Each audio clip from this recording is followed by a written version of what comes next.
Hey folks, Jonathan here. Sitting around waiting on paint to dry on these foundry molds, and you know, for the engine case that I'm building, and figured maybe I'd talk about something. And I know I've done the video on Charlie Taylor, and I appreciated all the comments, and I'm glad that, you know, we got his name out. I mean, you know, some of the stuff he done was really amazing, but you know, there's a whole lot of amazing people back then that no one hears about. And you know, at one time I used to collect tractors and antique tractors, and like everybody else, just about everybody else, that didn't grow up on a farm that had a tractor, which I didn't. We couldn't afford a rake. I don't know how the hell we'd afford a tractor, but anyway, you know, I started out liking John Deere, and unfortunately, as I studied history and the more I learned about John Deere, the more I disliked him. And I don't want that to be a negative thing to anybody, but because it has nothing to do with current times. This has to do with the history. And one of the things that I learned that was kind of crazy, you know, I was learning about all the manufacturers. And there was 270 tractor manufacturers in the United States. And you know, Henry Ford with the Fortune tractor actually put most of them out, and he done that sort of by dropping the prices. And you know, 1917 is when he started, and he dropped them so low that it just sort of forced everybody out. And International Harvester, which you know, was McCormick Deering, and they got involved with it. They would have probably went out if they hadn't come up with the row crop tractor, which is a tractor that you can actually drive over top of your plants to cultivate.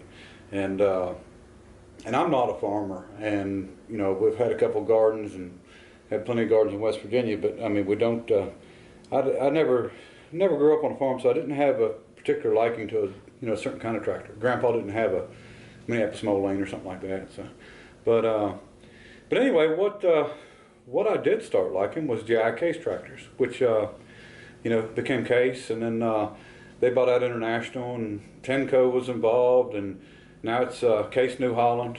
And you know, I've actually been to Racine to the factory, and they're actually running green tractors and red tractors on the same line, and they're the same tractor with different colors, you know, plastic. I should say sheet metal, but plastic, unfortunately. But you know, times has changed, and you know, a lot of the tractor manufacturers that made it through the, you know, the Depression and the deal with Henry Ford, you know, they went out later on because it was hard for them to cheapen their tractors up.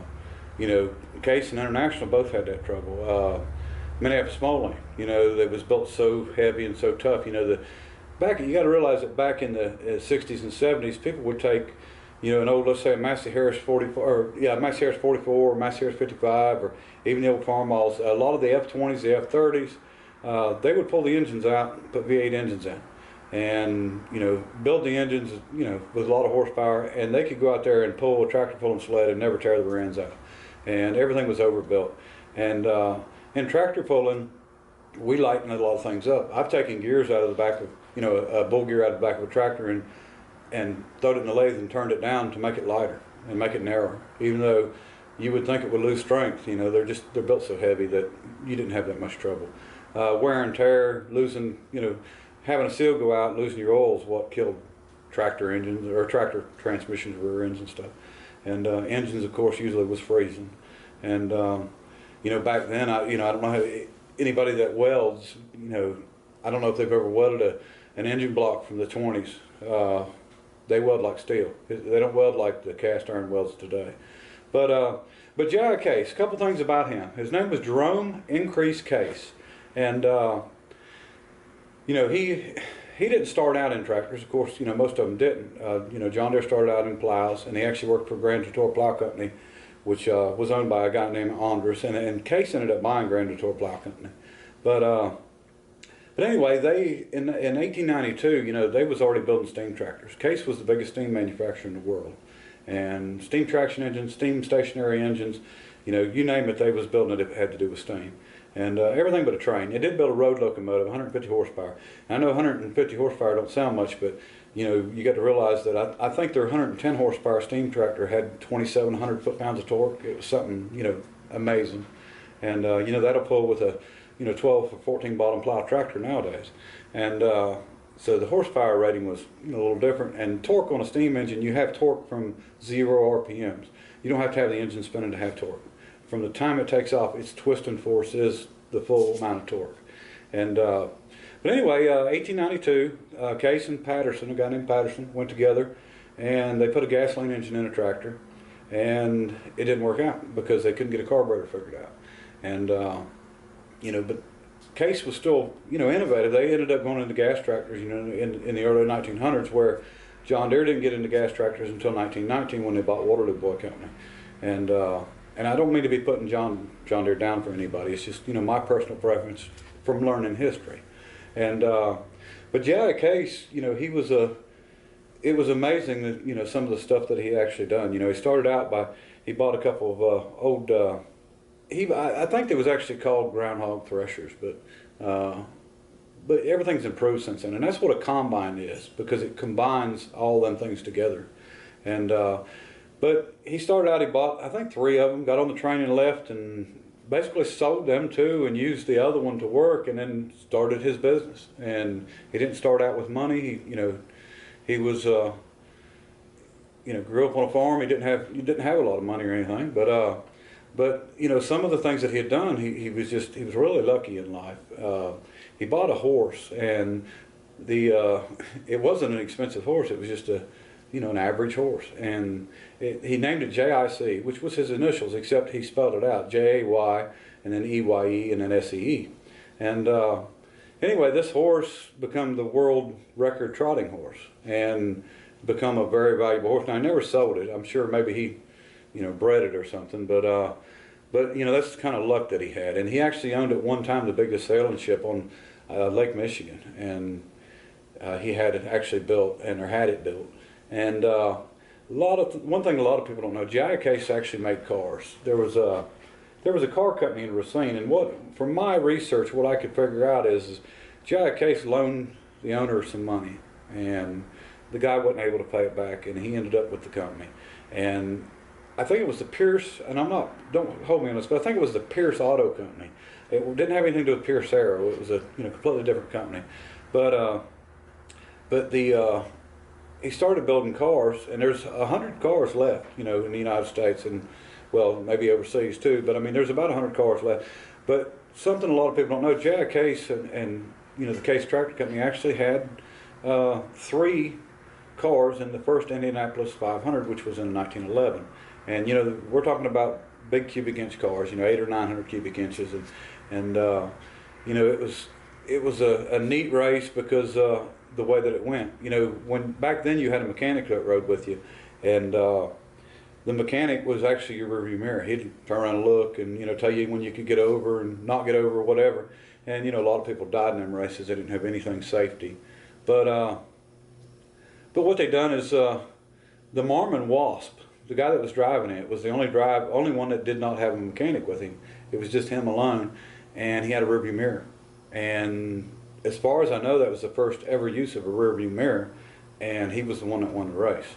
And I don't know whether it was less weight, or you know, he was able to get over quicker, or what it was, but yeah, he actually won that race. And you know, there's a lot of people out there that collect Case tractors and stuff, and it's a shame that, you know, when my son was small, I actually had him. I said, look, can you ask a couple of friends of yours, just name some tractor companies?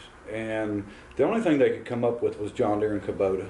And you know, there was so many tractor companies out there that made tractors, you know, that fed the world, and you know, they've all sort of been forgotten and put away. And I've noticed over the years that the older people that were collecting, you know, the John Deere Bs and the Farmall M's and Farmall H's, the old tractors, they're, as they get older, you know, and passing away, them tractors are losing in value. And the tractors from the 60s, you know, the 1066, the 966, and you know, the 4020 John Deere's, 4010s, stuff like that, them prices are going up, and they're getting really, you know, crazy on them prices. And if I'd have known that, you know, I'd have made a big investment. But I actually used to own about 100 tractors, and at the same time, and I actually sold a lot of parts and built a lot of tractors and built a lot of restored tractors, and some of them was back perfect, and then I built Fulham tractors. So, but yeah, J.I. Case, that is a pretty amazing man for what he done, and he don't get any recognition out here. And I was surprised when I went to Racine. I figured that there would be a little bit more,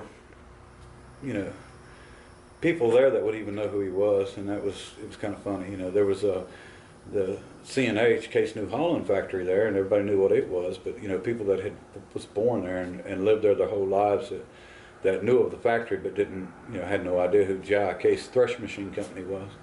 And they ended up changing the name to J.I. Case, and they went by Old Abe. And if you look on the old J.I. Case and the old J.I. Case Thresh Machine signs and stickers and decals, they had an eagle on the world, and that was Old Abe. And Old Abe was actually an eagle that was in the Civil War, and I guess some of the soldiers actually named it Old Abe. And they claimed, and you can take this for what it's worth, but they claimed that when the enemy was coming, it would go flying and screeching and let them know that they was there. And of course the enemy then being the South. But a lot of amazing history. But anyway, working on this engine cases, patterns, and we're getting ready to hopefully pour something. But I appreciate everybody watching, and till next time, bye.